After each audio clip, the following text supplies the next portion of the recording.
Some of us paid with their blood in order to keep Israel safe. And if from our point of view, as patriots, as Zionists, as officers in the Israeli army, we are saying that the occupation has nothing to do with security, we have the right to say it. There are many American Jews who also believe it is their right to speak out against the occupation. Included among them are Jewish American rabbis. For their refusal to keep silent, they too have suffered threats and intimidation. One part of that intimidation has been to say that any Jew who raises criticisms about a current Israeli policy is a self-hating Jew. But on the contrary, my criticisms and Tikkun Magazine's criticisms of Israeli policy flow directly from our commitment to Judaism and our love for the Jewish tradition and our insistence that it be taken seriously, not just as a bunch of empty words, but as a set of principles that we really take seriously and believe in. The Israeli public relations machine knows that if the views and voices of Jews who disagree with its policies were to become public, it would be impossible to maintain the lie that any criticism of Israel is by definition anti-Semitic. In fact, the accusation of anti-Semitism has been Israel's most effective strategy in silencing dissent, and American journalists in particular have been targets of this tactic.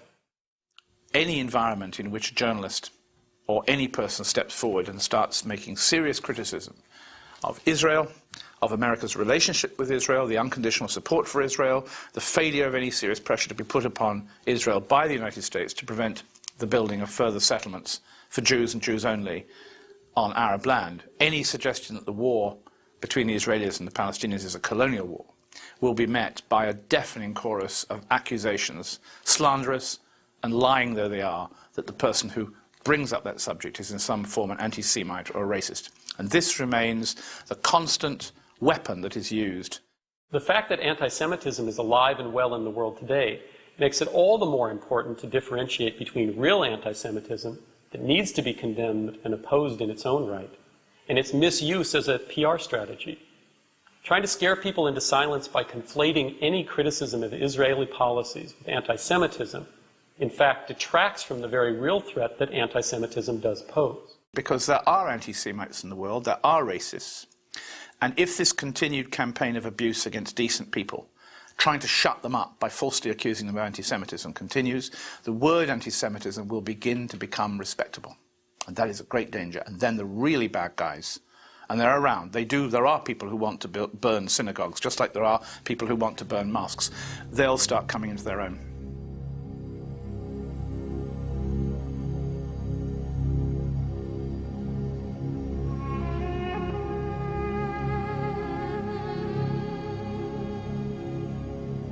Through its unconditional support for Israel, the American government has become one of the biggest obstacles to achieving peace.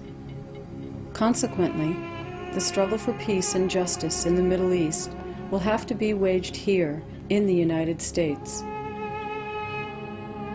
Because the United States has primary responsibility for this.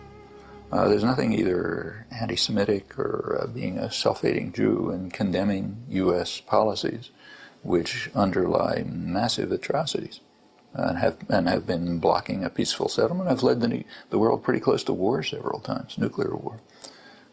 These are things that we ought to be concerned about.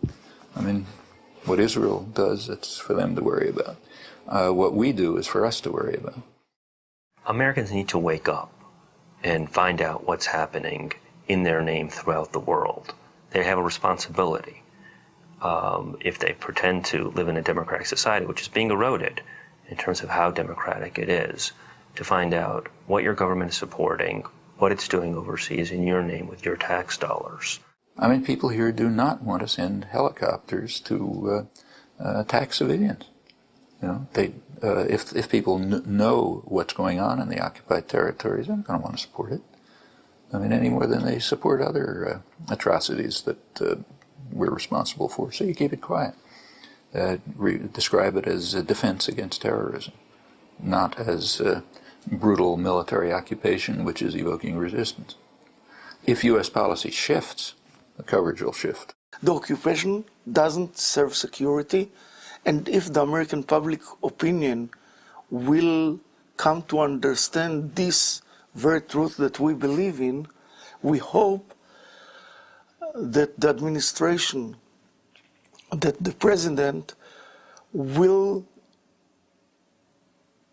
do whatever he can in order to help to facilitate a peace talks which will bring end to the occupation on one hand, safety and security to Israel on the other hand, and decent life for the Palestinians, as he suggested in his speech. He said it very beautifully, but he's doing nothing about it. The only way that Israel will have peace and security is by making peace with our neighbors. The only way that we will have a safe Israel is by making a just peace with the Palestinians. Their struggle in many ways is a just struggle. What are they struggling? They're struggling for a state. We in Israel have a state. The American people have a state. Why shouldn't the Palestinian people have a state?